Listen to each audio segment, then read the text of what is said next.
Dire-diretso na po yun. Nagkita kami mga 2 months muna Baliktad, kami. guys. Siyempre, pinahilom ko muna ang mga sugat.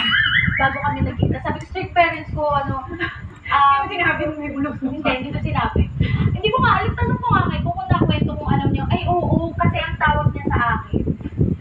Pag tinatanong siya sa mga interview niya, ano ang first impression niya sa akin? Neneng may duruga. Ang sakit. Nakita kami may mga sugat pang konti.